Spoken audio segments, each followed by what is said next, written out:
So welcome everyone to the history of Vasquez Rocks, yay! Yay! This is part 4, because I can actually remember what number we're on. I think last time I said the wrong number. But this is a really fun one. I'm going to show you guys a ridiculous number of photos today, which is I know why you're here and what you're looking forward to.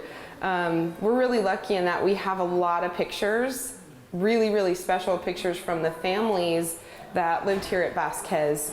And this is really cool because did any of you attend this one like a year and a half, 2 years ago when I did it? I was like, I think you were at most of those. So, well, for you then, you guys are lucky because this time around I actually have a ton more photos. If you remember, so last time when I presented this, we're going to talk mainly about two families. One that was really wealthy, and this was like their fun ranch summer, weekend vacation home, and the other ones were dirt poor homesteaders who lived here year round. And for the wealthier family, we have hundreds of beautiful photos, really high resolution, awesome pictures. The other family, I only had like a couple, and those were the ones that are on the walls over there. I didn't realize that there are, I think the collection is like 135 photos.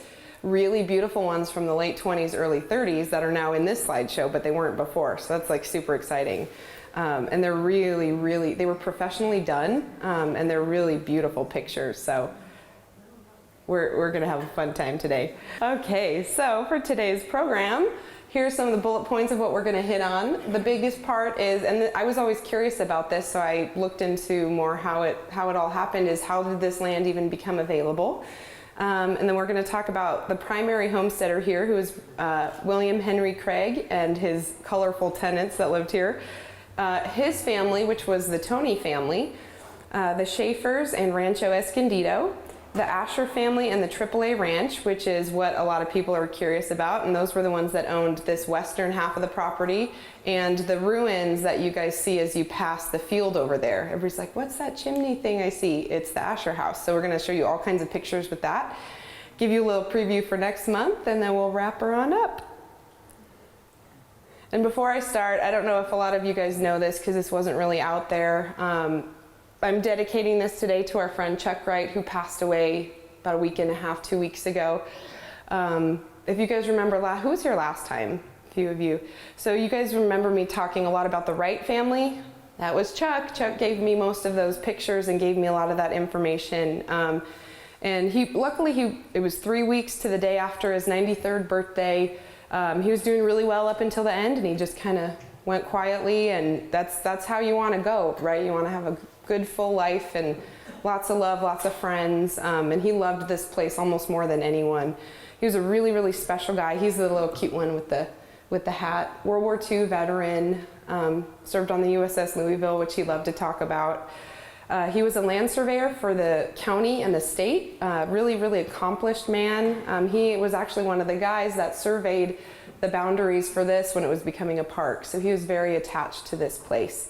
So if you guys ever pass, you go down Davenport onto Sierra Highway and go left, and you pass Wright Road, that's where he was born. So just think about Chuck a little bit extra. He was a very special guy. He meant a lot to us. So we're very thankful we had him. He used to come here, and towards the end of his life, the last few years, he started to get a little bit forgetful, as most of us will. And he would come visit me, and I'd see his little SUV roll up, and he'd come sit with me for like 2 hours at a time. We would just talk. So so this is for Chuck. So question, how did all of this land become available? So we talked in depth about the native population here. There was people living that we know in the park boundaries as early as 4,300 years ago, but probably a lot sooner than that. That's just the first concrete date that we have. So that's pretty amazing. So over 4,000 years of inhabitants by native people in this area, with the last, as we talked about, being the Tataviam group. So after the mission system came in, so around 1819, which was pretty late in the system, all of the native people that were living here were rounded up, taken to San Fernando Mission, and this place sat pretty quiet for a long time. We actually don't know how long. we believe there wasn't really even homesteaders here until the 1890s. And even in that case, it was like 3 families that were very small. So very, very, very quiet times.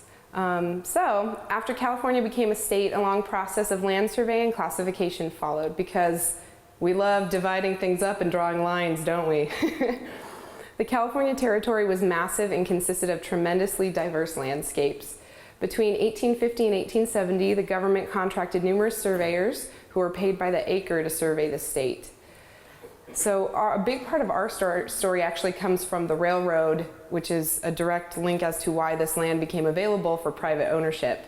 So originally our area was filed under a land grant for the Atlantic and Pacific Railroad, although they never used it. Shortly after, the nearby Southern Pacific Railroad filed a claim to the area and actually started construction in the vicinity before the claim was actually approved. So they kind of encroached and jumped the gun on the A&P's property. The railroad spur line that connected northern and southern California was completed in 1876. And if you guys remember from last time, that was at Lang when they did the Golden Spike celebration. And that connected the Acton-Aguadulce areas to larger cities and towns to both the north and the south. With this vital connection, homesteads became more appealing and a more appealing possibility in the area.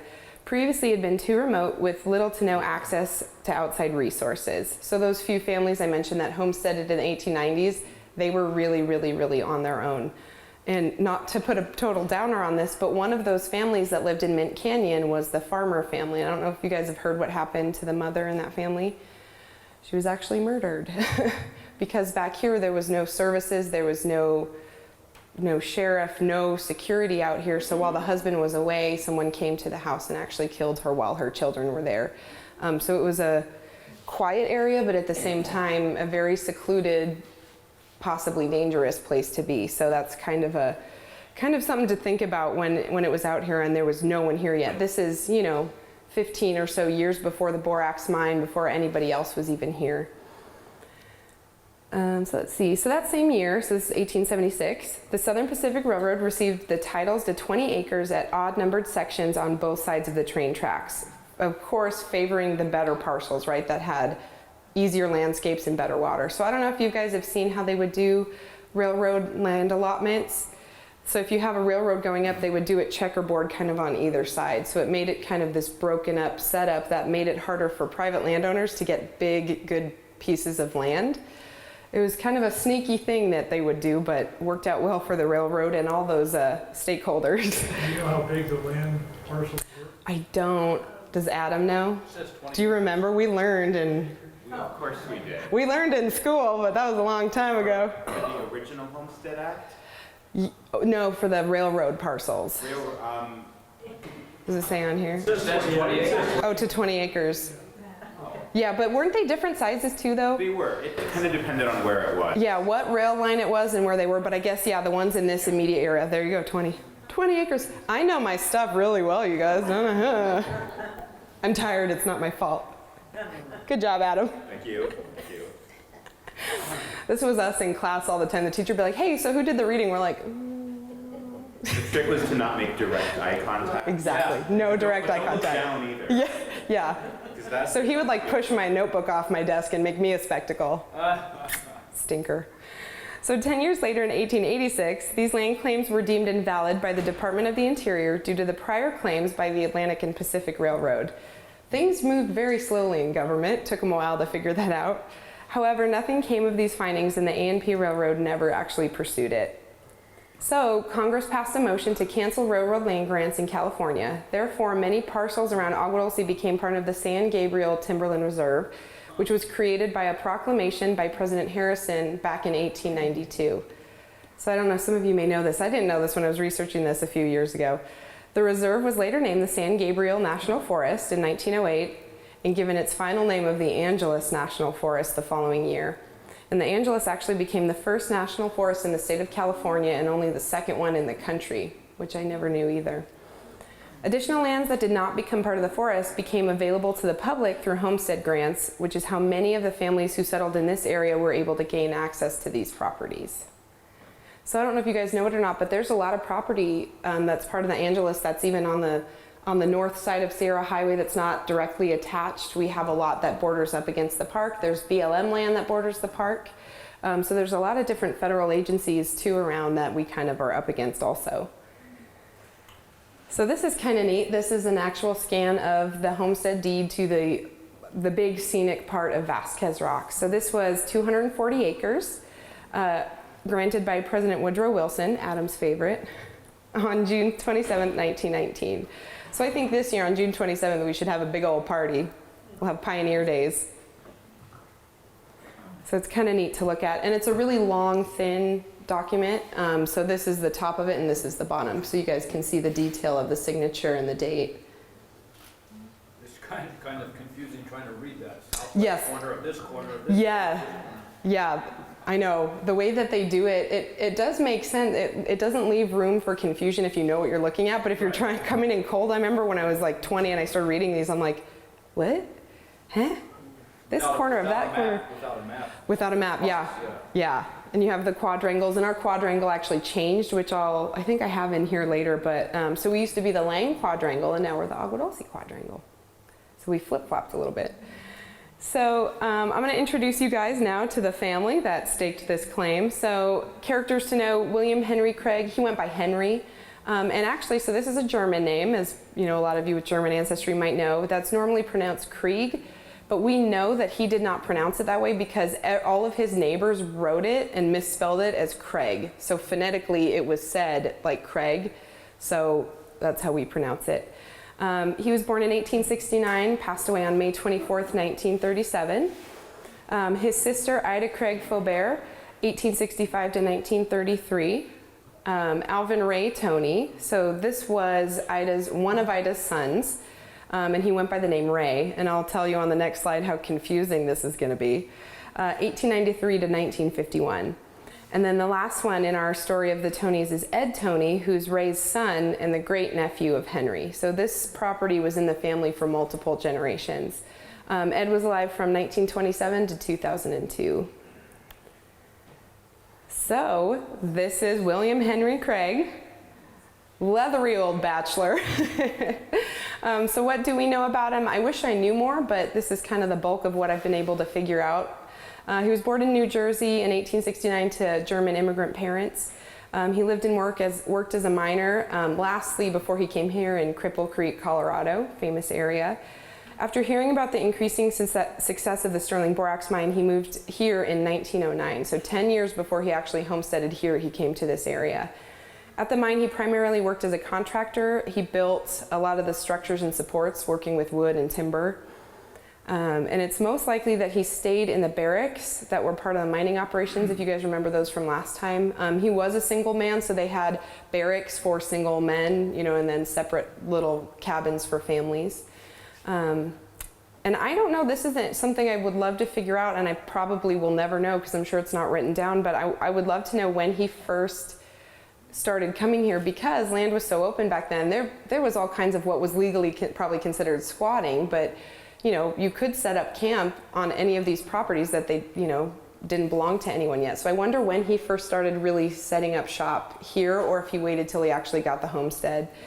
But after seeing the unique landscape at Vasquez Rocks, Krieg applied for the homestead in the area, where he actually stayed after the mine closed down and many of the other mine workers moved away. So with his, you guys know how it is, you know, he worked physically very hard his whole life, and he was a little bit older when the mine shut down.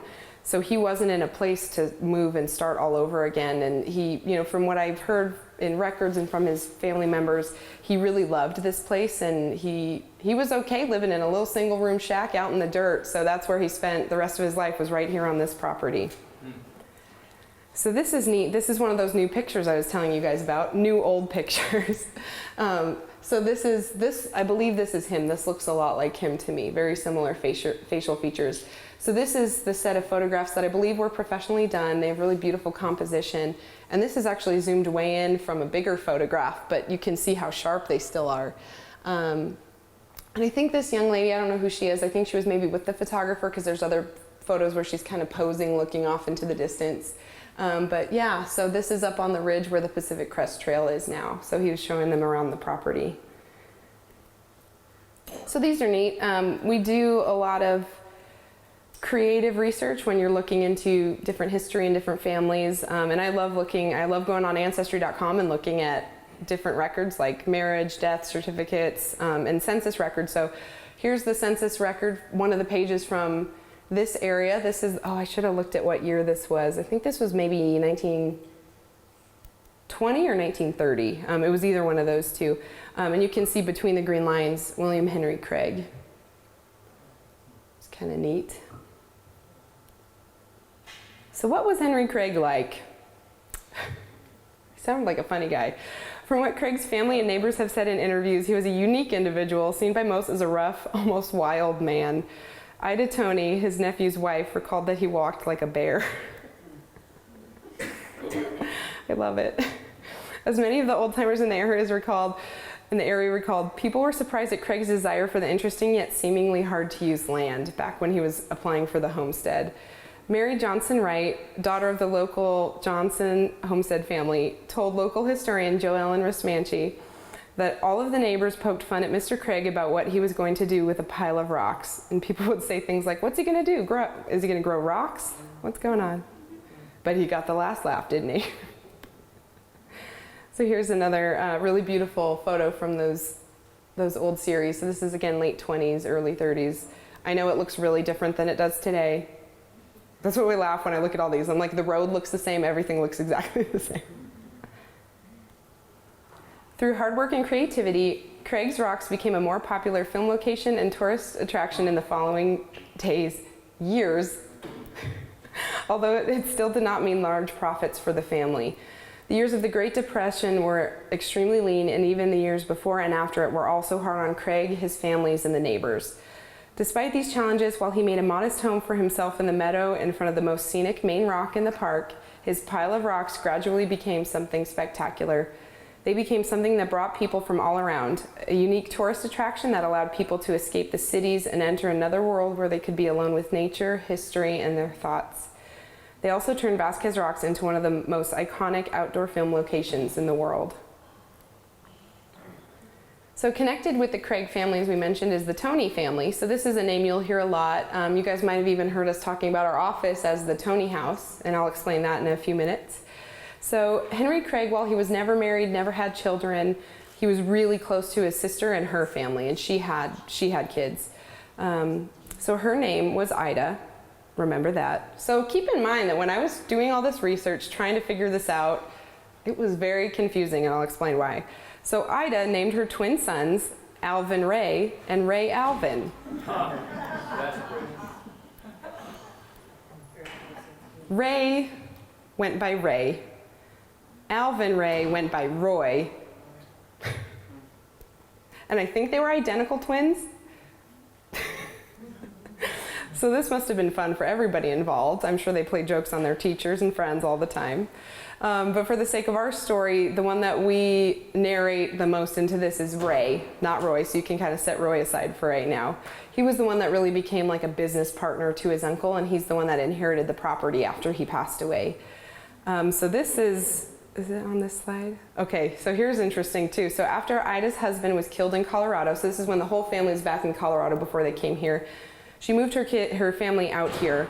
Her son Ray and his wife, who was also named Ida, took me so long to figure that out. I was looking at census stuff. I'm like, he didn't marry his mom. What's happening?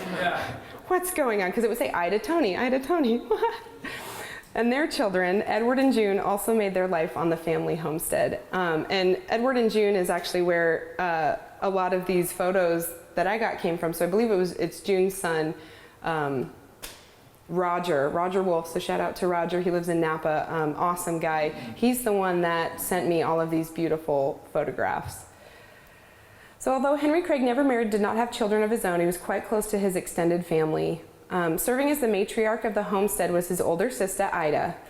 Ida's name is often an issue for confusion for local researchers because her maiden name was obviously Krieg, but she was one of those that was widowed and had multiple marriages. So for me, it was really hard to track what her name was because on her headstone it says Faubert. So I was like, where did that come from? She was first married to Albert Toney, with whom she had her children, but she was widowed when Albert was killed in a mining accident.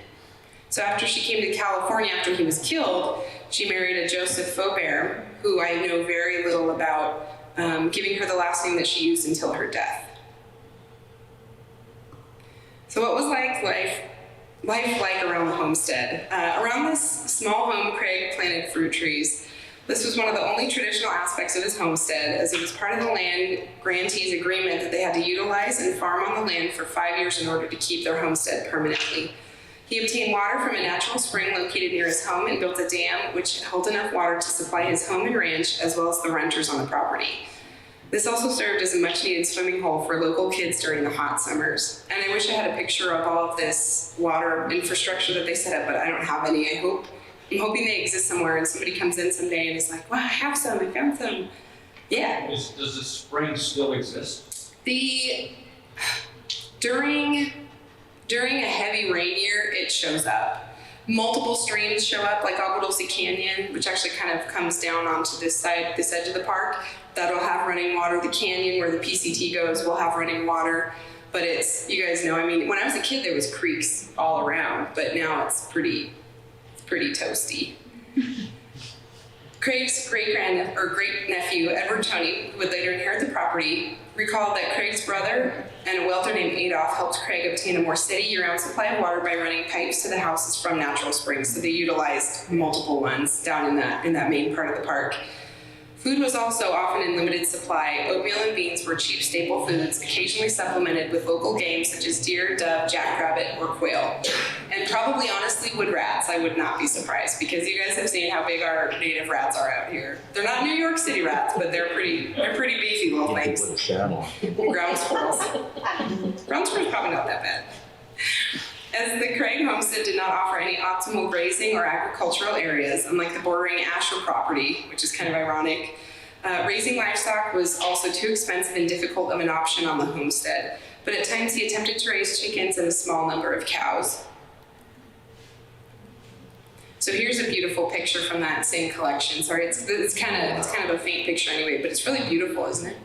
So this is actually, that fence is the property boundary between the Asher's property and the Craig Toney property. So this is where that field is, just over here. It looks exactly the same. It's got a few more weeds now, but it's nicely mowed. So income on the ranch, how do you survive out here? If you can't really ranch, can't really farm, how do you survive? Craig and Toney charged rental fees for film crews and admission to the public, which was usually 25 to 50 cents a vehicle. Caretaker John Wagner, who was another Toney relative, was sometimes assisted by little Letty Dyer, if you guys remember Letty, to sit at the gate and collect fees. And I think Joellen was telling me that Letty said it would be so boring. She'd just have to sit there in the car and wait for people to show up. Going back to his roots as a miner, he and his nephews also explored mining ventures in the area, working with old abandoned mines that date back to the Mexican era. They also had a small mine at the end of Darling Road, less than 2 miles from the rocks. And Darling Road is actually one of those earlier families. There's a teeny tiny house that nobody knows is there that dates from the 1890s that's up Darling Road. Tiny, tiny little shack. So one form of income, because I said this guy was a little bit rough around the edges, was taking advantage of certain manufacturing during the Prohibition era. So Craig had come into possession of a still and press, which he used to make whiskey and wine. As his great-nephew Ed Toney recalled, he bought grapes from a local farmer named Tal Bello and had to be discerning about his client base. While Craig was known as a more rough and tumble type of man who lived the life of a rustic bachelor, more conservative families in the area disapproved of his production of alcohol. So I read this before, I think I read this last time or the time before, but I cannot read this news clipping again because it makes me laugh. So this is from the Signal in 51, recalling a previous clip they did from 31. So moonshining activities were reported to be rife in the Pelona Valley and Agua Dulce Canyon, wrote the Signal correspondent. So this is the quote from 31. One good little woman told me there wouldn't be more than 2 families left in the area if the authorities made an honest haul of stills. You can almost get a jag walking down the road from the fields. The poor unemployed men finally quit looking for a job, go home, fill up their tea kettle with cornmeal, put a bath towel over the spout, wring it out into a bottle, and sell it to the rich. So this has a lot to do with a lot of the poor families that were left behind after the mine closed. So it's a fun place to be, apparently. So we mentioned mining, so this is the only picture that I have. And again, this one came from Chuck Wright, but came from the Toney family, of them actually mining. So this is one of the photos where we know he pronounced his name as Craig, because that's how everybody spelled it. And this is, it says that this is in Vasquez Rocks. I don't know if that's actually true or not, or if it's just in the area somewhere. And I don't know who these guys are by name, but this is one of the small mine shafts that they were putting out. I thought that was mine for a second. I was like, oh. All right, another good avenue, which we're going to talk about next time, April 13th, because we're skipping next month for docent training, is tourism, right? So tourism and filming each have their own presentation, so I'm just going to touch on them here briefly. But those will be fun ones if you guys want to come check those out. So this is one of my favorite pictures. These are the little Asher boys. They're so cute. So that was a beautiful hand-painted billboard, though, that the Craig and Toney family had. From what I was told, from what Jeff said, that little blonde guy, he said it was at the corner of Agua Canyon and Sierra Highway, where I think there's a sign, there's advertisements there now, I think, for the wineries. So that's an old billboard quarter. And then the Asher family kind of put their little sign up next to it, like, not as a joke, but they're like, ours isn't as pretty as theirs. And as part of promoting tourism and filming, the family produced really neat little pamphlets, which, of course, I didn't bring with me today. I actually have 4 of them. And I'll bring them when we talk about the tourism more fully. I'll bring those so you guys can see them up close. But it's just like a very small little bifold pamphlet. And this is one of the contributions. Henry Krieg, from what we understand, didn't make these himself. He probably wasn't incredibly literate. I don't think he was very well educated. He had a poor upbringing. But Ray, and then Ray's son Ed, had a little bit more education and were a little more business savvy, so they helped kind of do the promotional materials for this. So that's the outside folded out, and that's the inside.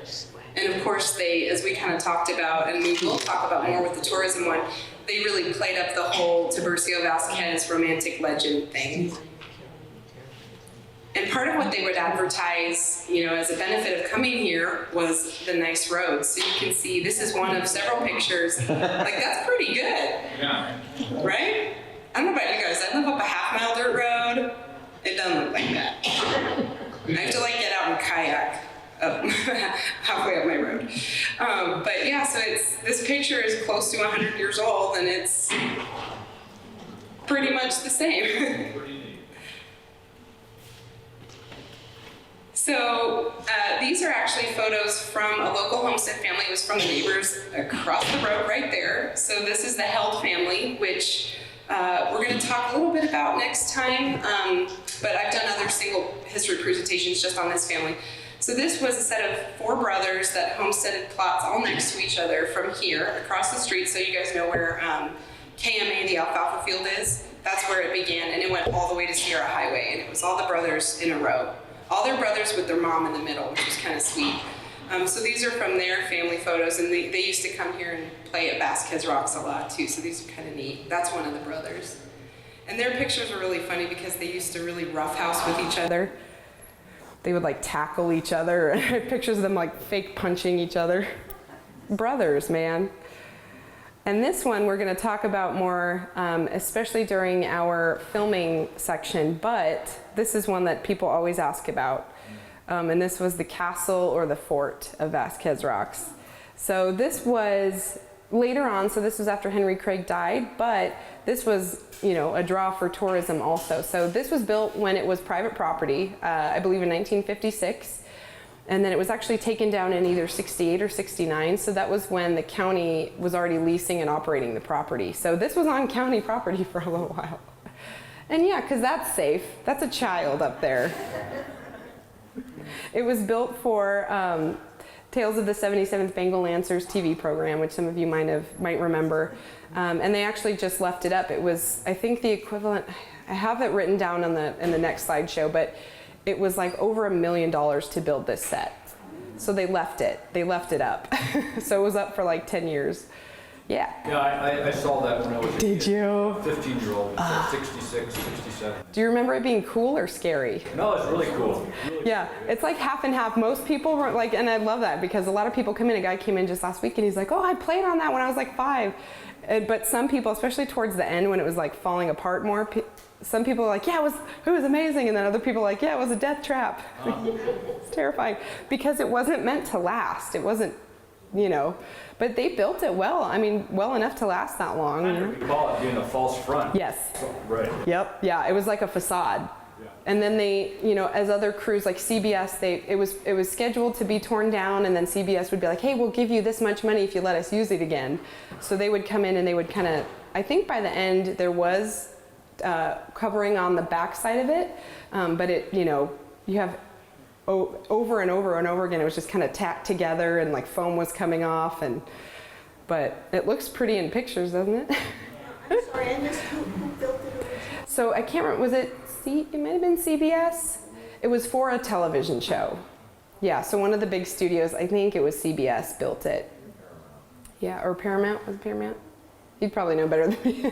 I have it in the other slideshow, so I have the exact cost. I have, there's a really cool TV guide feature of it when it was brand new, so that's in the next one. And you can't remember it all? You know, I wasn't born for, well, only 20 more years, but not that bad.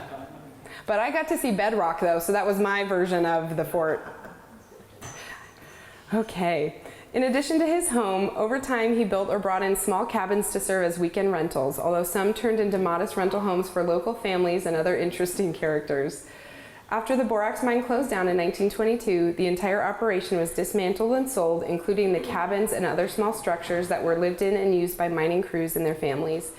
Craig purchased several of these cabins to rent to tenants or weekenders. As the years passed and people showed increasing interest in buying a piece of the Vasquez Rocks, Craig subdivided small parts of his original 240-acre property, but interestingly, these parcel owners would sometimes later abandon their properties, leaving Craig to get them back just by paying the back taxes on them. This is probably most likely because people had romantic ideas of living in this place, but then weather like this hits, or you have a 111-degree summer day, and people are like, nope, I'm out of here.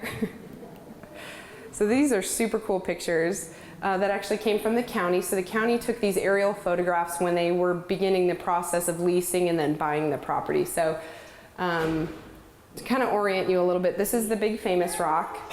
This is the road coming in. Those are the two big parking lots. That big green thing is the fort. So it was huge, but you can see like what he meant by a facade. It was kind of like the Great Wall of China. It wasn't a square or a circle. It was just like a wall that made itself look huge.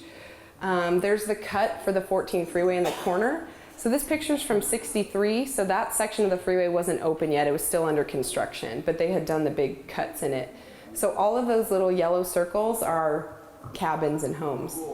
I know, isn't that weird? There was a neighborhood here. So strange to think about. And I believe this one, let me see if I can do my clicker. This one I believe was Henry Krieg's house. And this was his niece and nephew's house. Pretty neat.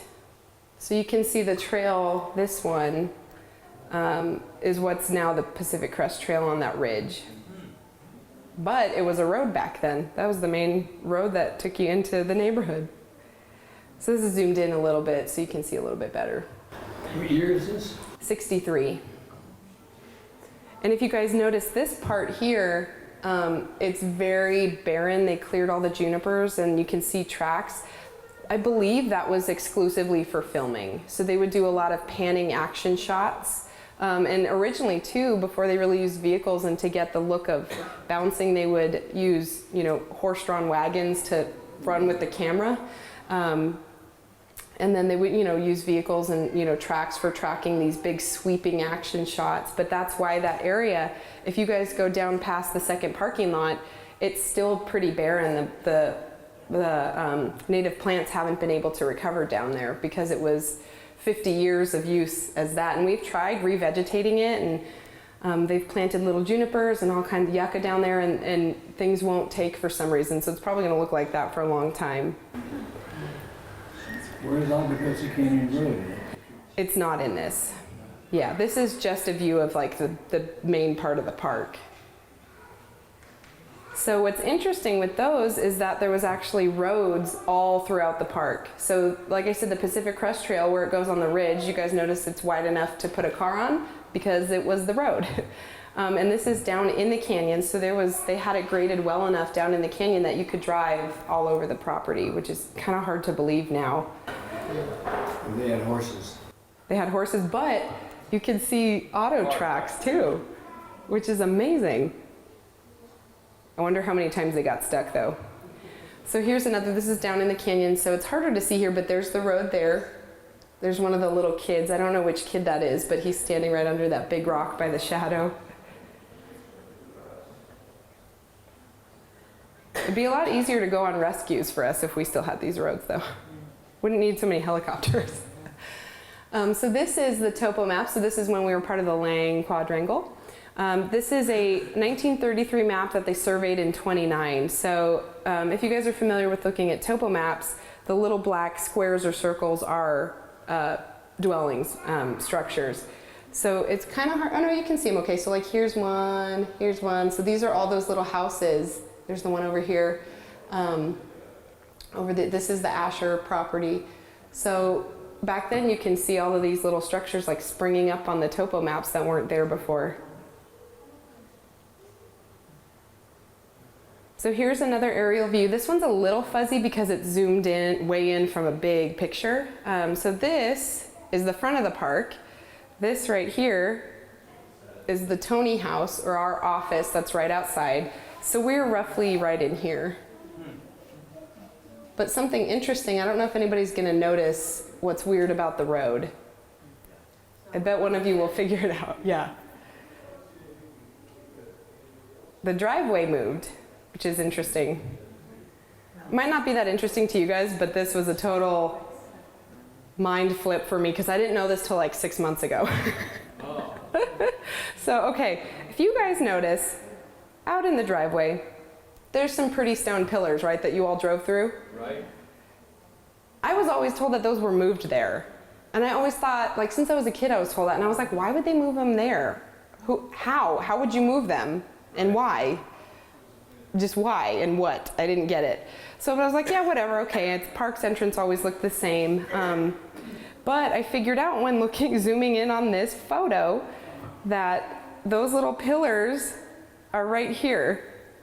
And because this was the entrance to the park. So you used to come in off kind of the corner right there, and you'd come in this way instead of over there. But, so I'm sorry for flipping around. I'm gonna go back to this. So that's all fine and dandy if you're coming from the stop sign, right, and coming here. What if you want to come in from this way? That's a horrible angle. Yeah. So they repaved it and added it where it is now. Yeah. That's pretty recent. Yeah, I don't know when they did this because it's been like that as long as I can remember. Oh, really? Yeah, so I don't, here's a question, do any of you remember it being the other way? Definitely. Do you? Oh, really? So like when you would visit the fort, it was like this? Interesting. All right. What year is this from? 63. That's where Yeah, and that's when the fort was here, so that would make sense. Duh. Sometimes I don't make sense to myself. But yeah, I just kind of thought that was sort of interesting. And then I was like, well, of course they didn't move the pillars. And so this juniper and this elderberry have gotten pretty big. But if you stand here, it offers you like a perfectly framed view of the big rock. Of course you would put your entrance right there, which is kind of interesting. So these pillars are really neat. I always thought they were really beautiful. I ran out this morning and took these pictures because I just realized I didn't have any. But these were probably built by Mr. Hanawalt, Charles Hanawalt, who was the father of the Hanawalt family, if you guys know Hanawalt Road, just around the corner. So they came in 1929 after the crash. The dad was a really talented mason, but they lost everything. So they moved from down towards LA and came out here. And he did a lot of the really beautiful masonry work for the families out here. And this is all local rock. You can see some of it's the red sandstone. It's been there so long it's got lichen all over it.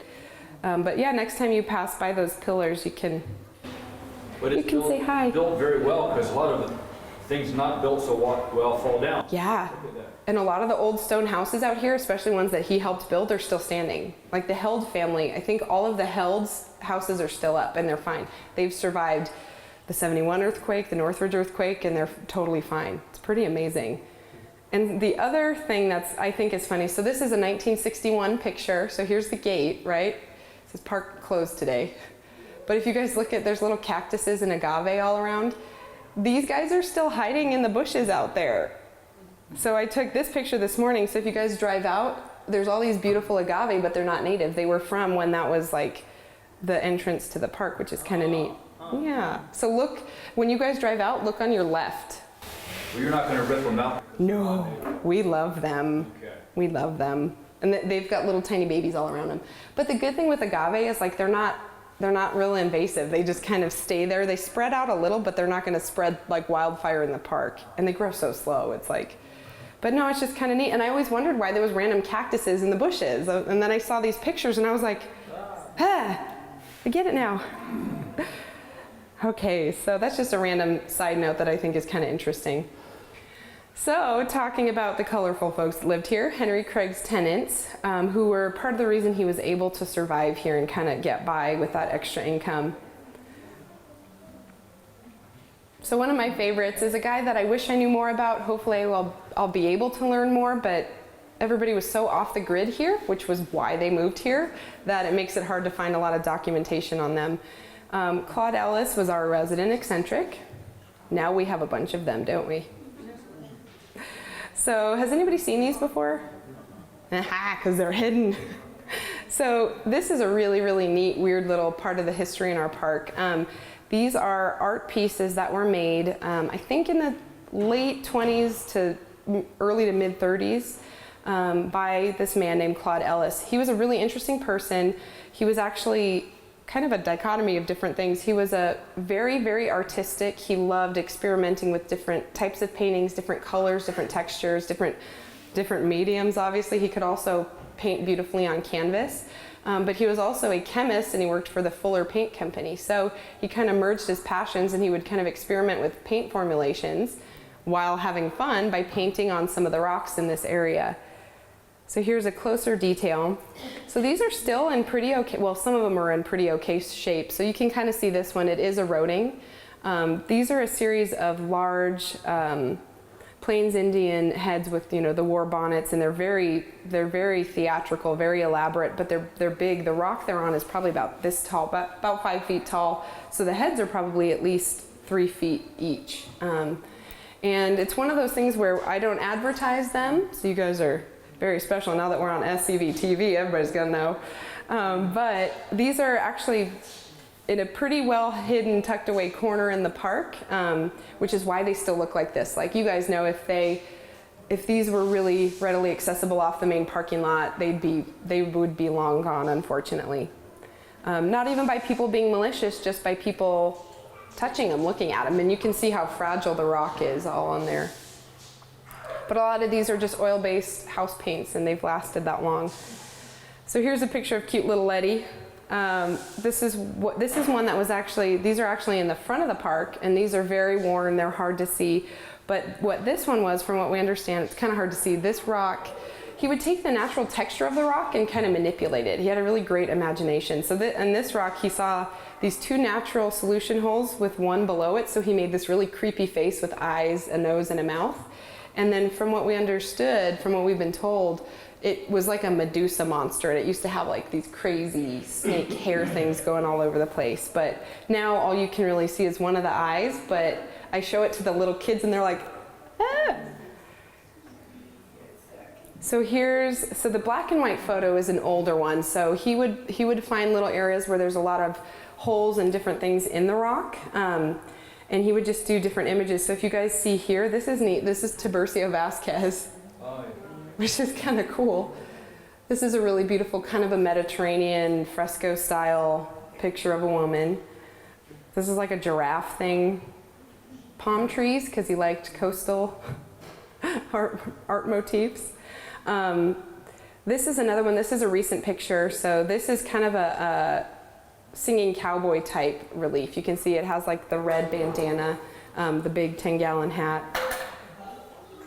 So these are a lot of what the smaller ones The Indian heads are the only ones that are big. These are all little tiny ones that are just kind of scattered and hidden. But one of his things that he loved to do to I think he kind of liked to mess with people. He would find little holes in the rocks and he would just do a single eyeball in them, which I think is hilarious. So moving on, the next one that we know is here, but we don't know a ton about. I'm hoping I can figure out more. Oh, and this is funny. This is another reason I got confused on naming. Okay, so this was the Fox family. The parents were Maddie and Frank. So do you remember what the twin boys were named? Alvin and Ray. Yeah, Alvin Ray and Ray Alvin. Do you know what their kids were named? Alvy and Roy. Strictly by coincidence. The kids weren't born here, but I think they were mostly around the same age. How weird is that? And Alvy was a girl, though. So there was girl Alvy and boy Alvy, which is funny. Maddie was born in 1874 in Kentucky. Ed Toney recalled Maddie as being a nice person. They often hosted the others living on the homestead for outdoor parties and gatherings at the family beer garden. After Maddie's death in 1932, her family left the rocks. Today what remains is a beautiful marker where she was buried, overlooking the rocks that she called home so many years ago. Other traces of their home are visible, including water pipes, the house's foundation, and traces of the low rock retaining walls. So this is actually her headstone, and again, like the other things in the park, it has been damaged by people who've gotten a hold of it. Like you can see evidence of where people have tried to pull her plaque off. It almost looks too, the middle is smashed in. It looks like somebody tried to bump it with a car. People, I tell you. But she actually is buried here in the park, so she has a really beautiful resting place. This is the view from their house. So she was up above where Henry Krieg's house was down below. So they had a really beautiful view. It's looking west. Yes. Mm-hmm. And it's near where the Pacific Crest Trail is. And there were other families living here, and I talk a little bit more about them in our last talk, which doesn't sound as exciting. It's called Vasquez Rocks Becomes a Park, but it talks about the process of all of these landowners who eventually would get little 1 or 2 acre parcels that the county acquired from. And that includes, families that were living in these little old wooden cabins that were left here from the 30s and 40s that were kind of falling apart by then. But, so those are kind of the neighbors that I spotlight just because I don't know a lot about the others. I wish I did, but it's one of those things I'm still working on. But, for some fun, I want to show you guys what normal life was like around the homestead, which was a very weird place to grow up, I'm sure. So these are from the Craig Toney family photos. So these are some behind the scene photos of different filming that they were doing. You guys might recognize what these are from. I did some Googling and I don't know what they are yet, if it's the same film or a different one. But they had a big circus scene here with I didn't put it in. It's a photograph of a giant hot air balloon that's hanging from a crane. Isn't that weird? So this was normal for the kids that lived in the area. And it's funny because it's kind of the same now. When we were growing up, we got to see things like the bedrock set when it was here, but kids back in the 20s and 30s would do the same thing. So this is a neat photo that came from the Toney family. These are the kids from when the Agua Dulce school, I think they walked over for a field trip for the day. They were making a film called West of the Pecos, and this photo is 1934. So you can see the kids mixed in with all of the actors, even cow actors. If you guys remember hearing about John Mitchell, who was of the Mitchell family, big homestead family in this area, he would rent his cows to the studios. And Grace Heath, who was actually the teacher at the school, was one of the tenants that lived here at the park. So we'll see if you guys recognize who this is. Craig on the right. No, I don't think either of these guys are family members. I think they're studio guys. Rin Tin Tin. Because that's how weird it is here. Rin Tin Tin just shows up at your house. And this is from the family's photos also. And I was looking, because I'll admit I didn't grow up watching Rin Tin Tin. I watched Lassie, I know. But I was looking at it and I was like, is that Rin Tin Tin? And I looked up the picture and I was like, it's the original Rin Tin Tin too. Look at all the markings and the coloration. Beautiful. So pretty. So another thing that started coming up, this was long after Henry Krieg had died, but this is while the Toney family was still running the property. The Easter sunrise service that you guys know still goes on now, started in 1952. So this was the first one in 53, or the second one in 53, sorry. Kind of neat to see all those cars. This might be an image of the first one, I'm not sure. But it started very simple. It basically had a single acoustic guitarist, a preacher. It was very different than it is now. And now it's grown into this really big, beautiful theatrical event that brings a lot of people into the park in a short period of time. So we're here at like 2:30 in the morning directing traffic.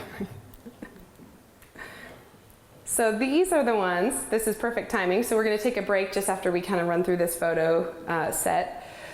So these are the ones that I was telling you guys about that I didn't have before. So if you want me to stop and ask questions about any of them, I'm just going to kind of scroll through so you can kind of enjoy. Remember, late 1920s, early 30s, but notice the detail in these pictures. They're absolutely beautiful. And my projector kind of takes away some of the sharpness, but they're pretty amazing. And very artistic. That's why I suspect that this was probably done by a professional. And I don't know exactly what these were for, if they were for a location studio. And I don't know if the family knows exactly why these were taken, but this is down in the canyon. You can see there's water. There used to be a lot more standing water down there. Probably is now. Yeah, it's trickling now. The water table's so low that the water doesn't even This place pool. is saturated right now. I wish it was. It is. I just hiked and it should be. It should be saturated. Right now. Yeah. So they took a lot of really beautiful photos of different formations.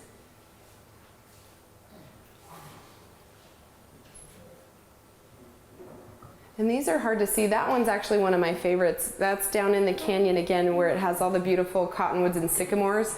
And the real picture is almost eerie because it's all deciduous trees, so they're kind of bare, but they kind of glow in the picture. They're like ghost trees, but you kind of lose that when you zoom out of it like that.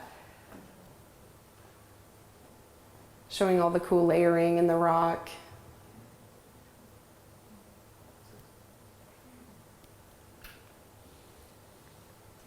And you'll see in these pictures too, there's a couple people. There's this really pretty young lady, and then there's 2 or 3 other guys that are in some of the photos. I think kind of to show the scale. You won't realize how big some of these things are till they put a person next to it. So there's a guy standing right here. Wow.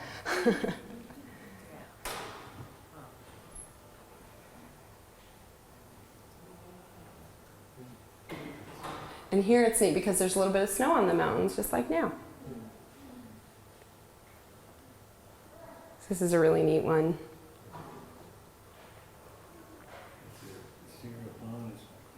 Yeah, and it's funny because you don't see all the road cuts and the fire breaks that are in the Sierra Pelonas now. They're very natural looking here. There's no high tension lines running over them, nothing like that yet.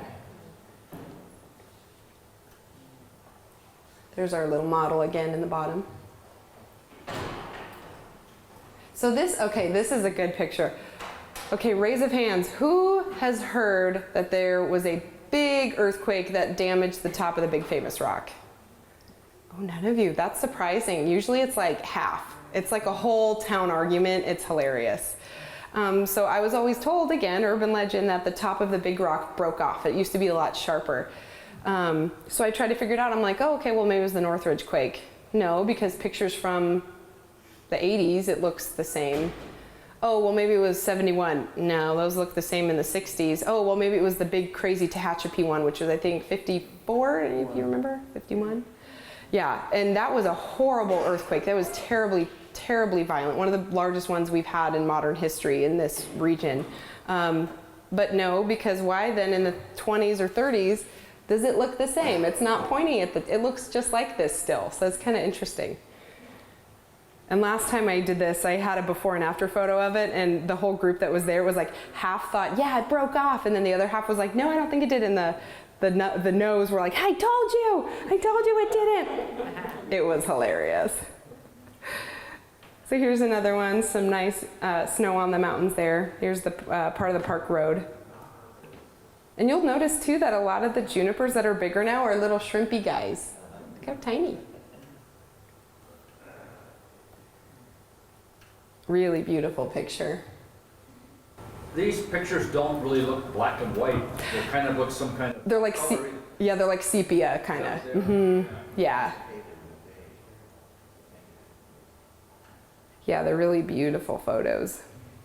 Again, it looks just like that.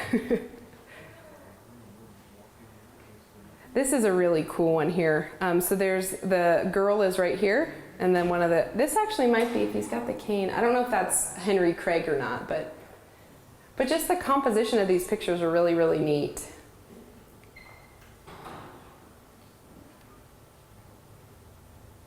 Another view where it looks the same as it does today.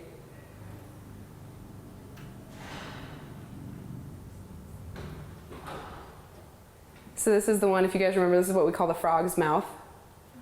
So that's just across the road from the big famous rock. Again, looks the same.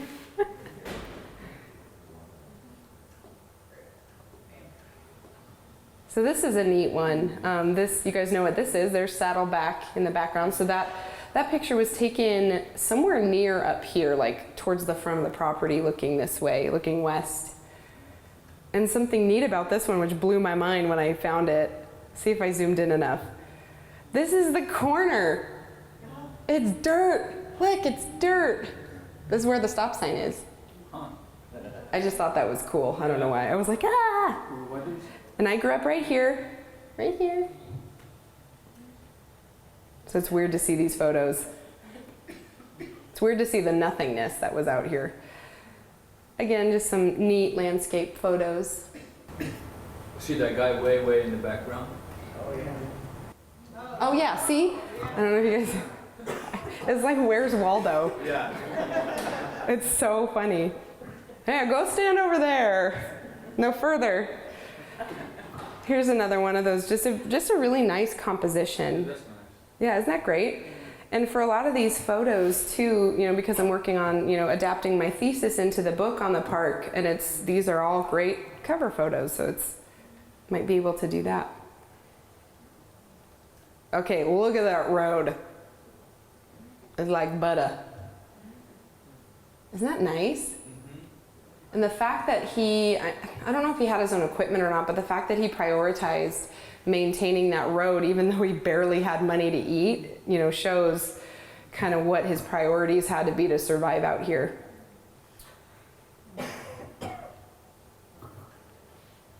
So they also took, you know, just some photos of really interesting landmarks in the rock. I don't know if you guys have seen this one or not, the face. I call it a she. It looks like a she to me. Huge. Multiple stories high. And it's when you go down on the Pacific Crest Trail and you get about halfway to the tunnel, you look up and you see this big, beautiful face, and it's like, oh. And it's not easy, well, I guess it kind of is, but it's got a chin, lips, nose, a mouth, eyes, like a brow ridge and hair. It's very strange that happened in nature. And then there's other rocks where earthquake damage did happen, so this broke off from a piece high above it and it tumbled down. So I think this is Henry Krieg in this picture. And again, just showing the view and showing how nice the road is. So fast forwarding a little bit, there's not a bunch of these. A lot of the photos in that part of the family's collection are those older ones, those really beautiful photos.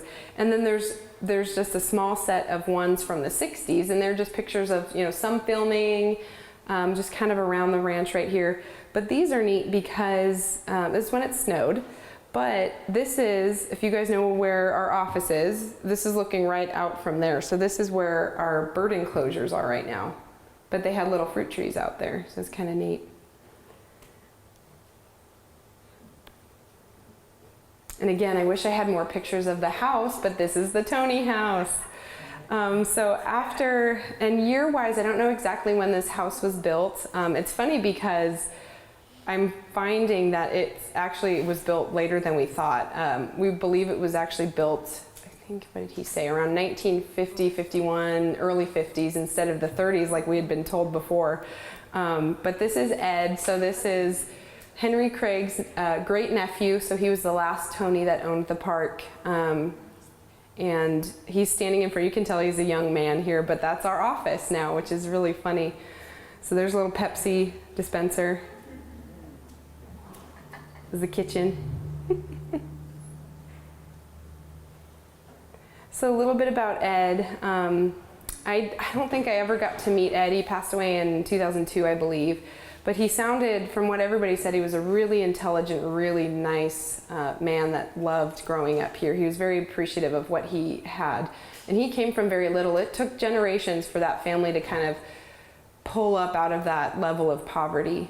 So after his dad, Ray, passed away, the property was left to his widow, Ida Rose, and his son, Edward. And they owned it together until 1964, when they entered into a lease to purchase agreement with the county. As with many other local families, they did not have much choice but to sell because of increasing property tax rates. However, they did not just want to sell to the highest bidder. They wanted to see their beloved homestead preserved as a park and sanctuary. And there's a lot to be said for people like these guys, the Toneys and the Ashers, who held out, who didn't take those ridiculous bids by developers. And one of them that we always heard, and I have to find more information, but there was one that kept offering the Toney family money because he wanted to make it a resort and paint the rocks white and call it Moon Valley. No. So here's Ed as a little guy. He's so cute. This is with one of the actors, and we'll see if any of you know his name. I don't know his name, from one of the westerns that was filmed here regularly when he was a little kid. From such humble beginnings, Edward actually went on to have a spectacular career with the New Holland and Farming Company, where he served as the vice president and was responsible for the development and infrastructure of the community of Valencia. Upon his death in 2002, Ed contributed the family's historic records, photographs, and more in donations to the Santa Clarita Valley Historical Society and the County of Los Angeles. So just really quick, these are actually recent pictures, even though they look old. These are from the American Building Survey when they, because that is a historic building. So restoring that was part of the process when they were building this interpretive center. Some of you guys might remember seeing it kind of all tented up and being worked on because it was in pretty rough shape. It was the live-in residence for the park ranger, the lead ranger here, up until when I was a kid. But it needed a lot of love and care. So it was a little rough looking. It was a little bit run down, a little bit dated inside, as you can see right here. We still have the original hardware on the door though. And Jonathan knows, how often does this latch lock us out or in? Sometimes you got to give it a little shoulder. But the bathroom, kind of had a little Art Deco thing going on, but the kitchen and the whole building really needed a lot of love. So it was beautifully restored. If you guys ever want to just, pop your head in there if you're curious what it looks like, it's our business office. So there's desks and phones, but we kept the beautiful original features like the wood trim and the fireplace, and so there's a lot of neat character in there. And they restored it to a beautiful mint green kind of Art Deco color. The bathroom's been beautifully redone. So now she's feeling a little better again. She was a little tired for a while. Okay, so we'll take a break for a little bit. Let you guys get up and move around. If there's still cookies, please eat all the cookies. So I've got a lot of stuff to show you guys on this second half. But a lot of it, again, is kind of flipping through photos just for you to check out. So I'll try to not talk your heads off. Okay, so we're gonna go quick. We got 40 minutes, we're gonna do this.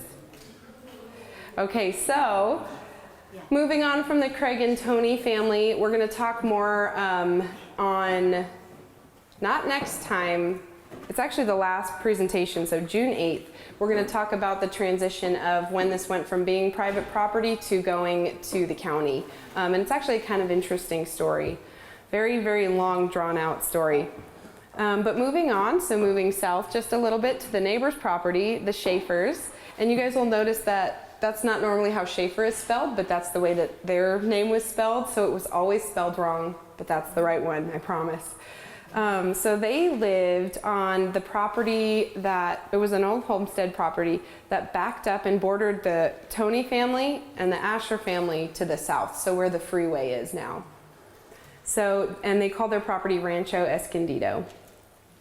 So this is a really, really cute picture. It's actually on our wall over here, kind of in the corner. This is Marilyn and Jim Schaeffer in 1941. Really, really cute kids. I love her little outfit. So, well, for most property owners, including the Toneys and Ashers, as we'll talk about, the sale of their old but beloved family ranches was bittersweet, but perhaps one of the more tragic stories is that of the Schaeffer family's ranch, Rancho Escondido. So this was a property that was very, very special. It was an area, because it had the actual canyon, it had a ton of rich ecology. There was streams running through it, and there was actually a lot of really neat archaeology down there. One of the granddaughters of the Schaeffer family told me that when she was a kid, she's in her 70s now, she told me that they used to actually find artifacts kind of in the solution holes and outcroppings in the rocks that were just kind of stashed there and then never retrieved. So it was a really, really special place, but unlike the Asher property and unlike the Toney property, it wasn't saved. It was actually in large part destroyed. So the patriarch of this family was George Schaeffer. He was an LA County surveyor, which is actually how he found this property and how the Ashers came to acquire a lot of their land too. So because, you know, the surveyors know the property boundaries, but they also know which properties are tax delinquent and which ones you can acquire by paying back taxes. He also operated a small kind of resort, kind of camp area on their property called Vasquez Caves. So George Schaeffer, born 1897 in Kansas, he died in 54. Rita, his wife, born in 1899, died in 77. So I didn't get to meet any of these guys, but I would have loved to. They had 2 kids, Jim and Marilyn. And there was, I don't know why that's in bold, my computer does weird stuff. There was another baby, but we believe he passed away as an infant. On the 1920 census, in the Soledad Township, Sterling Precinct, which is what we were part of, George, Rita, and baby George Jr. were shown living on Tick Canyon Road, which, as you guys know, is a different one now, most likely within the mining compound at Sterling Borax. It says that he was working as a brakeman in the locomotive industry, most likely at the mine, with the mine engineer, Ben Truax, having the same line description on the census. So this is a really special photograph, the one that's on your left, with the mom and the moms and the 3 babies. So these are, I have to remember the names, Rita Schaeffer, Clara Long, and Geneva Held, right? So the Helds, the ones that I was telling you about that started across the street, the Schaeffers who were back here, and the Wrights, which were over down by like where Davenport Storage is. So these moms, there was hardly anything back here in the 20s. This was actually after the mine closed and a lot of people had left. So they were all really good friends, and they wanted to have kids, and they wanted to have kids that could have someone to play with. So they actually all tried to have babies at the same time, and they came really close. 2 of them were born within a couple days of each other, and then one, Chuck, our sweet little Chuck that I was talking about earlier, he was actually 2 months premature, but that obviously didn't stop him in his lifetime at 93. And I'm pretty sure this is Chuck right here, because his little face always looked like that. He was so cute. So just a really quick little side tangent, that was one of my first big like whoa moments when I was doing history research. So if you look at this lady, she's pretty fancy, right? She's pretty beautiful. Yeah, but again, they weren't a wealthy family, but she was dressed really, really well. So when I was talking to this baby, when he was 90 or 91, he said, yeah, Rita always looked like $1 million even when she was mucking horse poop. And he was just talking about her, how she was like glamorous and just always so beautiful and put together. And I kept thinking, I was like, God, that's exactly like somebody that I know. Like, that was Marilee Montana for me. If you guys remember Monty and Marilee Montana, she was that for me. I would go to their house and I would see her with the mucking rake, like in red hot pants and a bouffant and looking like Dolly Parton. And I'm like, and I didn't find out until later that was her grandmother. And I was like, oh my gosh. So this is my Rita Schaeffer. Yeah, right? Look at her. Beautiful. And she's still beautiful. She lives in Oregon and she still looks like a beauty queen. She doesn't have the hot pants or the Dolly Parton bouffant anymore, but so this is Monty, obviously. This is Marilyn. This is my dad in front of the hardware store. Do that. And I had to put this in here. This is me. How cute. About We still use this hand truck too. It's at the hardware store. what year was that? Ooh, 91 maybe? I'm dating myself. Shop at Vaughn's. I would see Monty every once in a Would you? while. Like being a new resident to Santa Clarita. Yeah. And our son was just like 2 or 3 and I introduced him. He was so nice. He was the nicest man ever. Take the time, Yep. shake your hand, and for my son that was a big deal. And dressed like that all the time, going to the grocery store. So here's another cute picture of Rita. You'll notice she's hiding one of her hands. This is just a weird side story.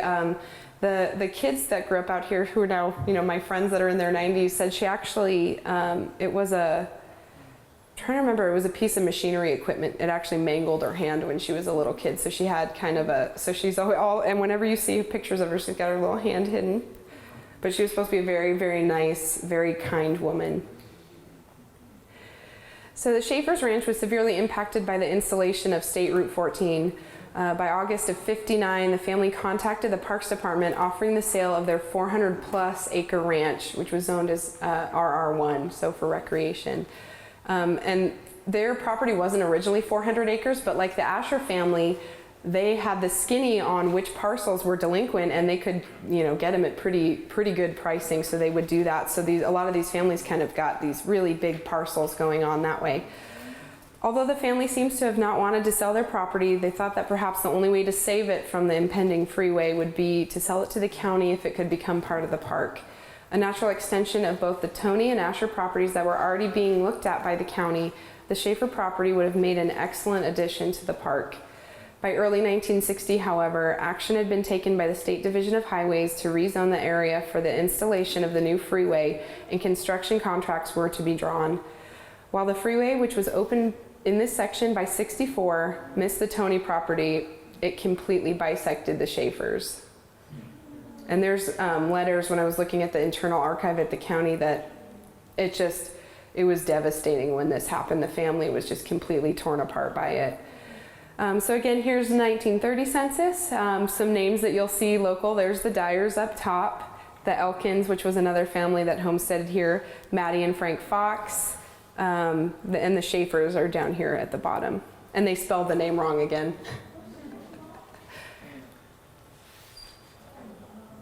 So we're going to finish out our last half hour with something you guys are probably very curious about and something I get asked about all the time. This is the Asher family and the AAA Ranch. So this is the family here. This is the mom, Emily, dad, Jeff Sr. This is the little brother, Tom, or Tommy, as she writes on her loving captions. And this is Jeff Jr., or Jeffy, as she would write. She wrote very, very cute little comments on the scrapbook pages that these came from. So I left a lot of them in. When you see writing, that's Emily's writing. She wrote really cute little captions. So again, looking at a different aerial photo, but this is the one I zoomed in on to show the entrance. So you can see how big this picture is. So this is 1963. This is of this area of the park. So in the pink circle is the Toney house, is where we are right now. So from those rocks up was all Toney property. From those down was all Asher property. And then back this way was the Schaeffers. So this was the Asher's driveway into their property. So this is a view of a lot of the initial part of the Asher's property. I talked, and the reason I know a lot of this is because Jeff, the blonde son, I've spent a lot of time talking to.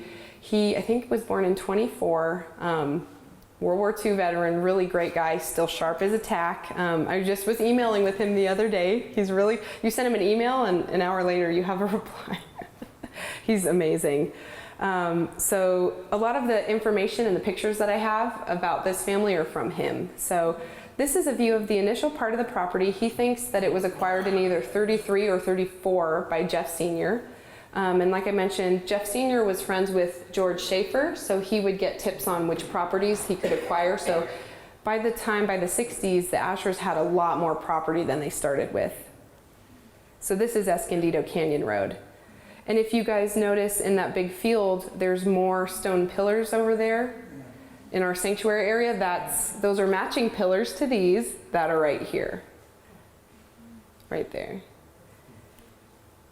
So this is a view from where the stop sign is now. So some neat auto club sign right there. The AAA Ranch and the Elkhorn Lodge, which was a special needs children's home, a really early one that was actually just down Escondido, right down here.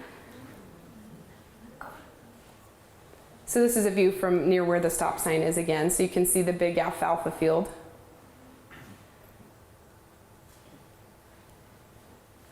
An overview from up on the rocks back over here, but you can see Saddleback Mountain, so this again is looking west.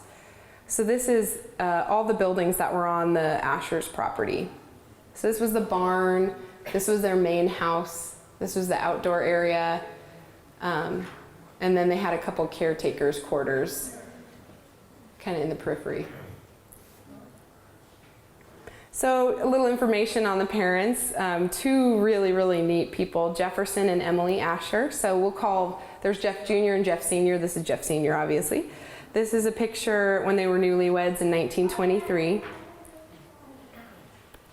And you guys don't need to know all this information, but basically, Jeff Sr. was a really, really sharp businessman, but a very kind and very loving person. But he was really good at almost everything that he did. He was able to hold a high-paying job through the Depression. He was very savvy in navigating business. Jeff said he worked in multiple different fields. And the one that he took later on was the general manager of POP, if you guys ever went to POP when you were kids, yeah. So he was doing, financially they were doing pretty well. So it was a good departure from the Craig and Toney family. His son recalls he was just very, while he was very sharp and very serious some of the time, he also had a very loving and very fun personality. But the one that really was kind of the gregarious one, is the word that Jeff used, was Emily. Emily, I wish I could have known her. She was an actress. She grew up, made a name for herself as like a vaudeville and a stage actress in San Francisco. And she was very outgoing, very happy, very smart, very eloquent, and very creative. She could write poetry. She would consult with script writing. She was a really talented person. They married in San Francisco in 23 and then moved down south to LA later on. So this is her when she was younger as a showgirl. So beautiful. Emily Pinter. Pinter was her maiden name.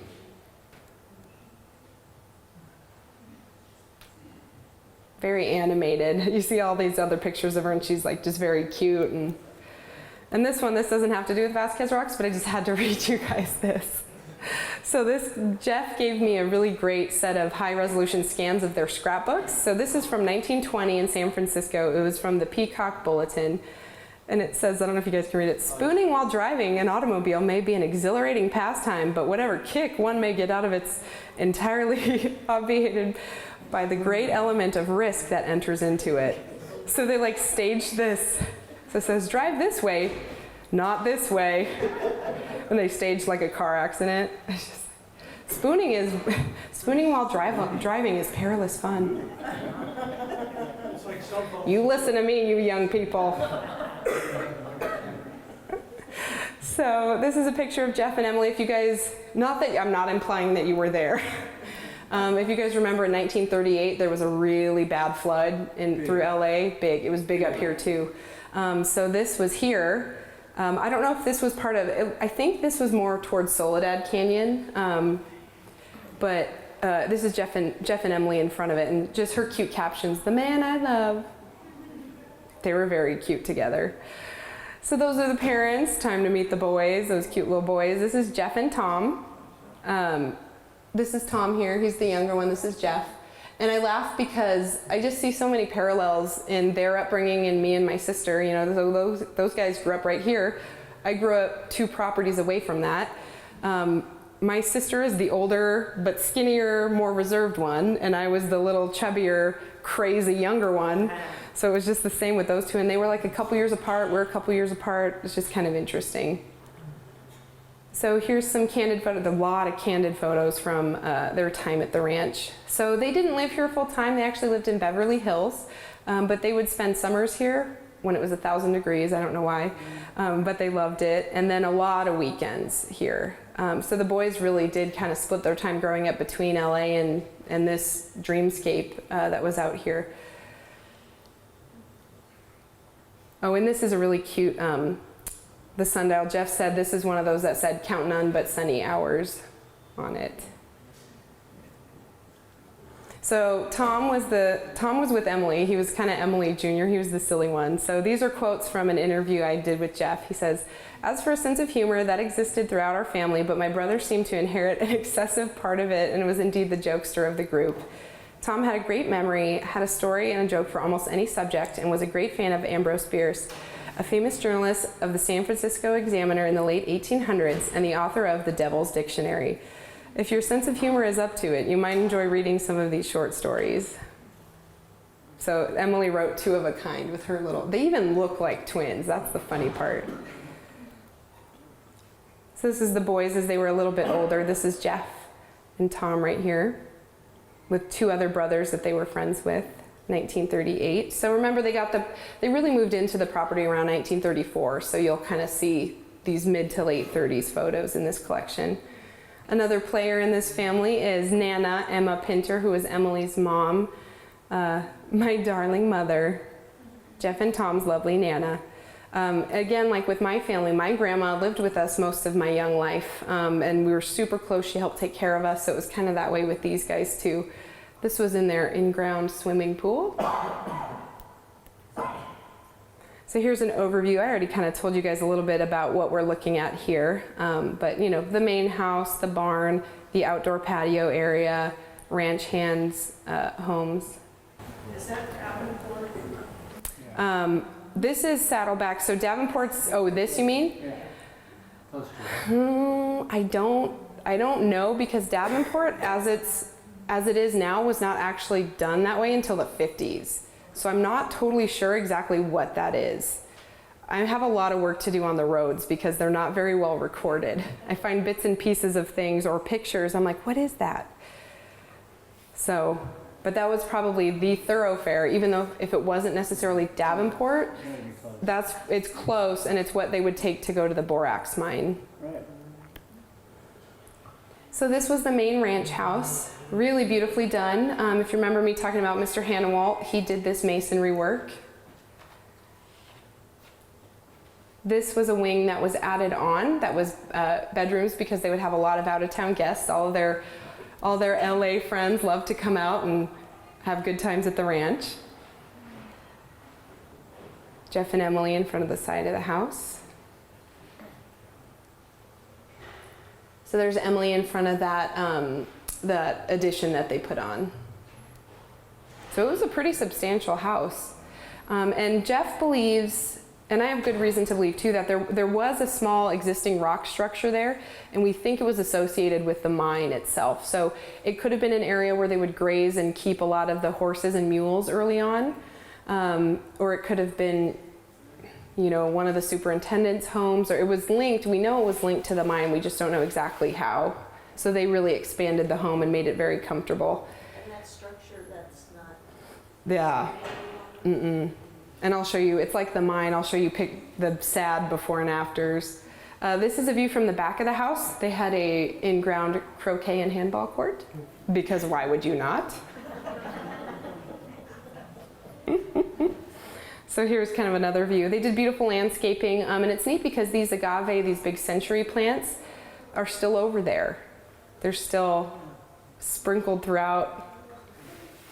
You can see them, and you know, they throw pups, so then they have, you know, again and again, so those will probably be there forever.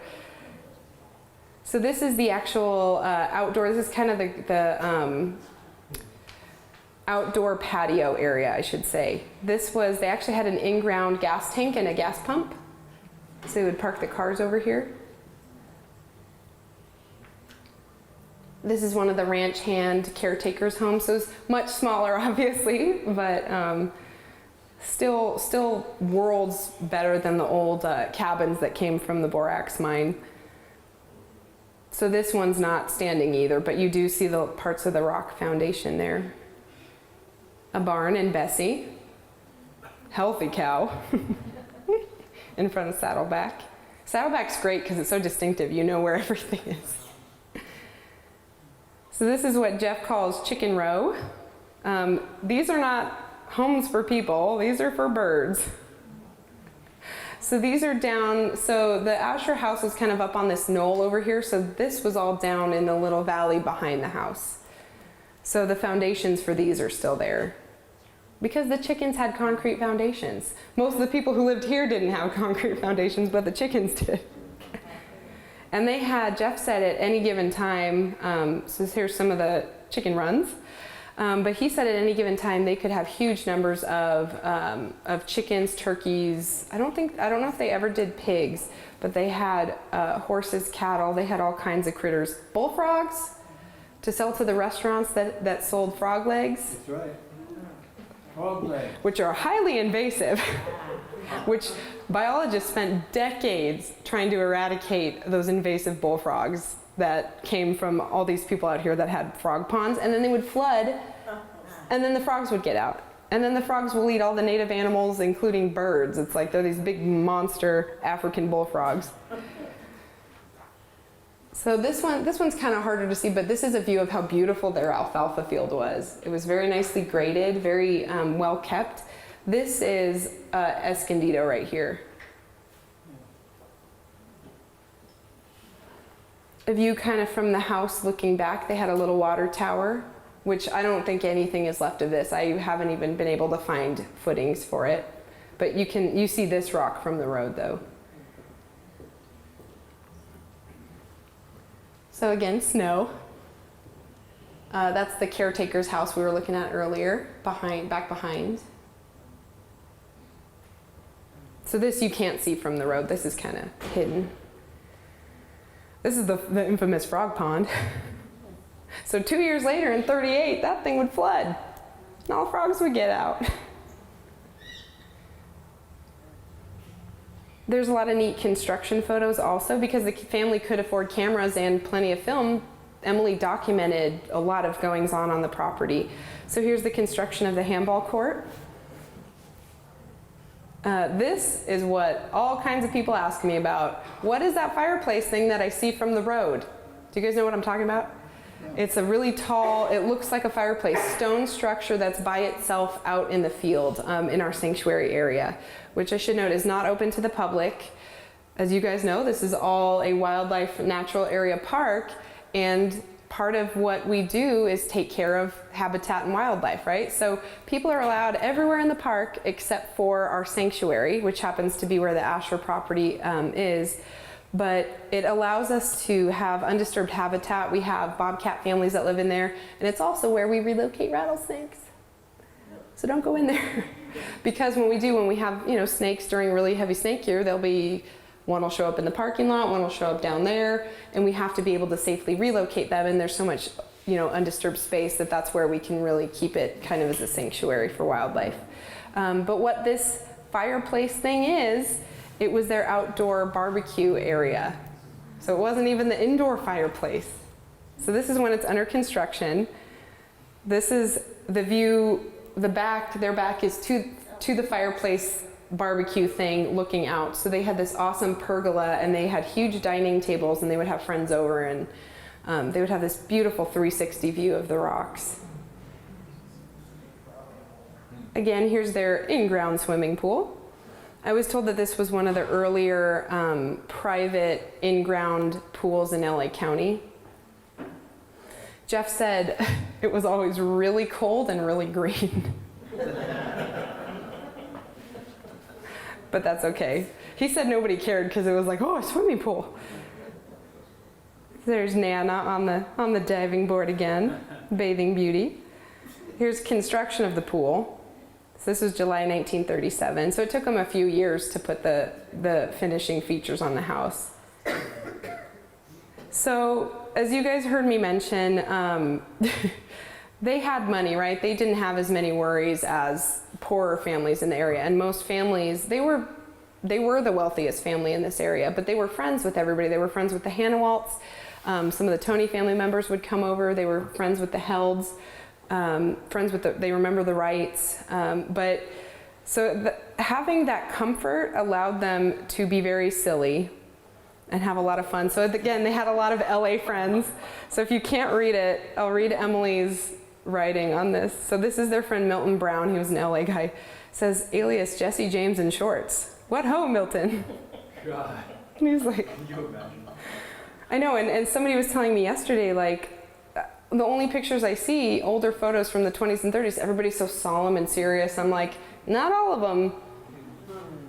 So one night there was a snowstorm, and the boys found a dead bobcat that froze. They taxidermied the bobcat, and then they played with the bobcat. So its name was Wildcat, and this is one of the friends. They used to like stay photos of it. It's so funny. I mean, it's not. It's terribly disrespectful to the animal, but. So this is Jeff Sr. Oh. So here's some other friends from out of town. Not everybody was solemn in pictures back in the day. If you had a lot of film to waste, you could do this. So here's just some cute other candid photos. Emily was still very theatrical. She liked to dress up. They had like costumes and like the hats you guys saw. They would take pictures of their friends riding the tractor or like posing with the cows. So I just love the comments that she wrote. This little outfit she had for Jeff. My fine, lovely son, Jeffy Jr. Birdie and her pets. So this was their Aunt Birdie, and Birdie would come out. There's pictures of her in like fur coats and like these fancy hats. And Emily would have cute dresses and outfits, and there's one that says Emily in polka dots, and she's like posing. There's a lot of those. Emily in boots. So as time went on, obviously the boys did what they do and they grew up. This is them when they were a little bit older. Very handsome young men. Like my sister and I, they don't really look alike. Both Tom and Jeff were officers in the Navy during World War II and first attended the NROTC Naval Reserve Officers Training Corps program through UCLA. Jeff was in high school when Pearl Harbor was bombed. He graduated in February '42, and he said 100% male and female of his classmates enlisted into various branches. Which high school would they attend? Oh, I can't remember. It was down in LA. Must be San Fernando. Me? No, they lived in Beverly Hills. Oh, okay. Yeah, so it might have been Beverly Hills High School. I have to ask him. If I ask him now, he would answer me in 5 minutes. I'm like, oh, blah, blah, blah, blah. Jeff received his commission in February 1944 and served on board the USS LSM 28 in the Pacific Theater. They made the initial landings in the Philippines, where he was wounded, and at Okinawa. He spent 4 years in the service and made it out, thank goodness. And here's a picture of his cruiser at Pearl Harbor in '45 after the war ended. So here's the boys in their uniforms. As Tom was 2 years younger, he also joined the Navy, but was in the B-12 unit, but he didn't have to serve in combat. He was just a hair too young, thank goodness. Didn't receive his commission until September '45, which coincided with the end of the war. So this picture I really love. So this is Jeff's wife, Mary. So cute. And just same coincidence too, my grandma was a World War II nurse, like she was. My grandpa was in the Navy on a carrier that was kamikaze, like Jeff's, multiple times. And she died the same year as my Mary, which is just very kind of strange. So these boys had it all, basically. They were very well educated on top of everything else. They had a lot of exposure to culture. They had a lot of love in their family. They had very comfortable, fun lives. And both of their parents really pushed to not let them just sit back and let things come to you. You have to work really hard to do it, and that includes educating yourself. So Tom received his bachelor's and master's degrees in bacteriology, which is molecular biology division at UCLA, and a PhD in bacteriology at the University of London. Jeff received his bachelor's in political science at UCLA and his master's in business administration at Harvard. Underachievers, right? And they're like the nicest people ever, too. It's like, come on, just like the nicest person I've ever met. So they both grew up and had families of their own. These are Jeff Jr.'s kids, Susan Catherine and Jeff the Third. Cute little kids. So this was getting closer to the end when the family was going to sell to the county. And this is Jeff Sr. This is the one of the last pictures that I have of him. So when he was an older man with his grandbabies. So this is, again, kind of a sad story and sad ending to the park. While Jeff and Tom were off living their full productive lives, which, you know, like Jeff was living in Boston for a time when he was going to Harvard, obviously, so they weren't living here anymore. And Jeff Sr. was really the anchor that kept this property. And it was hard because the kids had very full careers. Tom was, you know, towards the top of his field, you know, as a research chemist. He was really putting a lot out there, but it was hard to hang on to and justify staffing this property here out in the boonies. So Jeff Sr. passed away actually on site here in 1964. And the family got hit really hard again the next year, and they lost Emily and Nana. Makes me so sad. Because that's what happened with me. My dad passed away just less than 2 years after my grandma did. So all of a sudden our household was very small, and it's like you have this bigger than life family, and all of a sudden it's dwindling. And so the boys, that was really, really difficult for them. Tom really wanted to hang on to the property, but Jeff realistically knew that it's a big financial burden. The taxes are huge. The maintenance, you guys know, you live out here, even though we don't have a lot of grass, maintenance of property is massive, especially when you have a lot of improvements and facilities on it. So the boys found it more difficult to make it up here. They started coming less and less, and by late 1970, early 71, they sold it to LA County. So this is what it looks like today. So the story goes, I was always told all these things, you guys. I was always told that in the 71 earthquake, the Asher family, or the Asher house was damaged so heavily that it couldn't be used anymore. And here's a bit of irony in that, actually, is it today? Is today the anniversary of the Sylmar quake? It is, yes. Weird. So the county finalized the purchase of this property like 13 days before that hit. And that was going to be the ranger office. It wasn't going to be the Toney house. That was going to be the visitor center and the ranger house. But that earthquake hit, and it was an old rock house, and they said that it was heavily damaged. I don't know how heavily. I don't know if it was just not worth it for the county to repair it. But basically, they changed their plans. The first ranger here, Ernie Burwell, lived in the, sorry, that's our alarm, you can ignore that.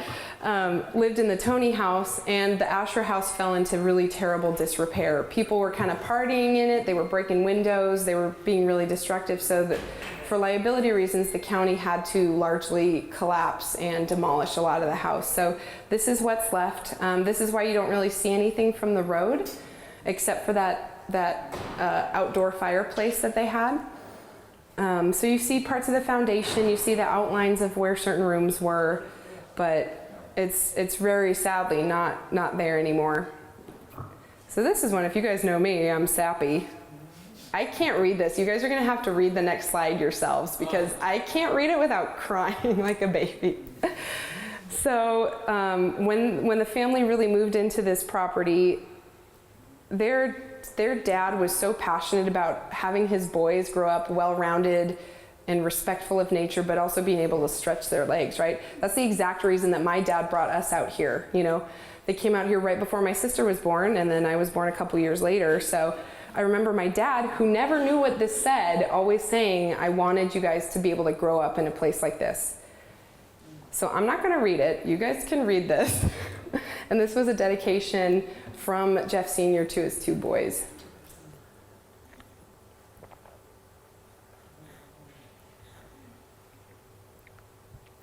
Oh, I can't even look at it. That's really wonderful. Oh, it gets you right there. Where is that plaque now? Jeff the Third has it. Wow. Thank goodness.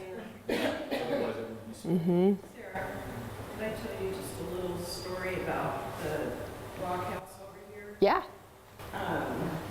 One family that lived there for a while, the Phillips, Mm-hmm. their daughter was the same age as me, and then she had older sisters. And they had a slumber party. And she had been telling tales about there being an Indian ghost rider. Oh, yeah? And there was a big window, and her sister apparently went and got on one of their horses. They drove a white horse, you know, in the evening, scaring all of us little girls. But, you know, they weren't living there, I don't think, when the earthquake hit, but they did an episode of Bionic Woman. Mm. And I still haven't found the episode to get the name. But my brother saw they were filming down there, so we live up on our bicycles there. And I said something to one of the men that was working there. I mean, I was little. And I told him about my girlfriend. And her shenanigans. Well, you know, you want to go through a little tour before they completely demolish it or whatever. Yeah. So, yeah.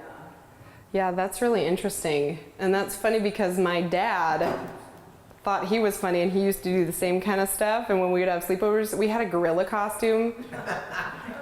And he would kill the power to the house and then go to the windows and bang on the windows in a gorilla suit. Oh, God. So anyways, I love that though. I love stories of shenanigans. Those are my favorite. But yeah, so you guys reading this, it just gives you the feels, right? It just, I don't know, it's just really, really beautiful that a dad would do that for his boys.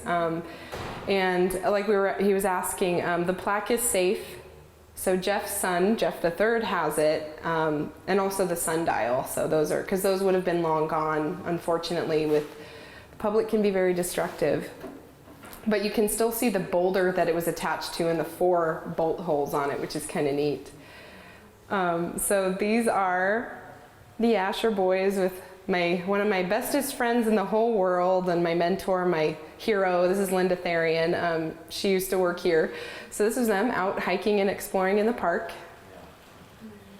This is in the earlier 2000s. So unfortunately, we lost Tom years ago. I can't remember exactly what year it was. I never actually even got to meet Tom, but Jeff's like, you two would have got along well. But this is Jeff. This is what he looks like now. So this was almost 6 years ago now when this building was opened and being dedicated. And he drove himself on out from Long Beach and was just thrilled to see this be something. This is what they always wanted. And he's just the nicest, smartest. He's such an incredible person. So this is Sandy. She's the superintendent of the park. There's me as a blonde. Whoever was asking about my real hair color, that's closer to it. Here's Jeff, and this is Joelle, and one of my other mentors, and a really wonderful person that has spent so many years of her life tracking down all these old folks, interviewing them, getting pictures. She's really one of the people that got me started on pursuing this, the history research. Where is 3? And is he involved in this at all? Yeah, I've met him. I think he lives in the valley, San Fernando Valley. Really nice guy, very tall and handsome. And there's actually, I'm glad you said that because I forgot to mention, there's a Jeff 4, and this summer there was a Jeff 5 that was born. Oh my God. Jefferson Asher the 5th was born in June. Good crow. Yeah, so you guys might recognize some of these dudes. So when I started doing history presentations, my first one was right here, and it was with Jeff Asher. 150 people showed up. I had no idea what I was doing, but we went for it. So this was that day, so you can see Jeff's got a little microphone. So we'll start this way. This is Vic Crow, another old timer that's been here a long time, LA County land surveyor who helped survey this property. Surveyed everything. Surveyed everything. Everything. He's an amazing person. Dick Held, one of those 3 babies I showed you earlier with the 3 moms. Chuck Wright, my buddy, one of the other 3 babies. So these 2 met each other in 1926, and this was 2014, and they were still friends. Ray Hannawalt, son of the Hannawalt family, the stonemason. So these two were friends since the mid-1930s, which is pretty amazing. Did the pros live? They live right here in town. Yeah. Vic and Portia. Yeah, and we lost Portia, but yeah, Vic's still chugging. Sweetest guy. Probably went to school with one of his friends. Oh, probably. Yeah, they've been around a long time. So you guys, we're just about done. We're right on time. So now that you guys are the carriers of these stories, which I really appreciate, and there's not a lot left. When the county acquired this property, they had cleanup to do because back then, you know, you figure that was that was 64. There was old rickety ratty cabins and different things around the property, but those cabins were only 40 years old then. They weren't really historic yet. And they weren't substantial enough to be anything or to not be anything more than a liability probably. They didn't even have foundations, most of them. Only a couple homes did. So the traces that you see in the landscape from these homesteaders are there if you know what you're looking for. So this is a place way up in the rocks that's, again, very well hidden, so it's still there, where Henry Krieg and his sister and her husband are interred in the rock. So it's their ashes in a solution hole in the rock with their plaques. You'll never find it unless someone shows you. But the sad thing is too, though, is that the other plaque is facing this way and it was stolen. But Henry and Ida's are still there. So, and it's a beautiful place way up in the rock that's opposite of Mattie Fox's, and they overlook the entire park. It's an absolutely incredible place to rest. So yeah, it's pretty neat. And these are little small plaques too, I should say. And the interesting thing, so that I always throw out there, just because it's weird, again, connecting me to this place. So my dad, as you guys know, was a huge advocate for the history in this area. He's what got me into it. So the day my dad shares a birthday with Emily, November 12th, he shares a death date with Henry Krieg, which is weird, May 24th. So it's like, it's just kind of strange if you're into numerology. So really quick, I'm just going to take 1 second and show you guys for next time. Don't come next month. We're not doing anything next month unless you do docent training with us. So we're taking a break because our docent trainings are on Saturdays for those 6 weeks. So then we'll kick back up in April 13th. And this is a neat one. We're going to talk about roadways and tourism. So if you guys are curious about how the roads developed in here, the history of the highways, and if you want to see a lot of really cool archival photos of tourism back here in the day, there's a lot of really cool old newspaper articles. I have articles going back to 1921 on Vasquez with a lot of cool pictures, a lot of funny quotes from these papers, information on some of the original businesses. You guys might recognize this. Gas station. Oh, yeah. First motorcycle race I ever came into in my life, right across the street from the Oaks. Oh yeah. Had a motorcycle track up in there. Yeah. Guys, motorcycles running around. And a lot of drag racing from what I heard. Yeah, I know. We're going to talk a little bit more about this thing. Yeah. And we're going to talk more about this guy. So we've got some neat photos to show you guys. I know you recognize this, huh? Yeah. This is a pretty iconic one. All right, you guys. Last questions, thoughts before I boot you out into the cold? All right, guys. Thank you so much for coming out. I appreciate it. Yay! Here. Thank you. So if you guys have any questions, anything to say, come talk to me. I'm around. Come talk to me during the week. I'm here. Thank you guys so much. Drive safe, stay warm, and I'll see you in a couple months.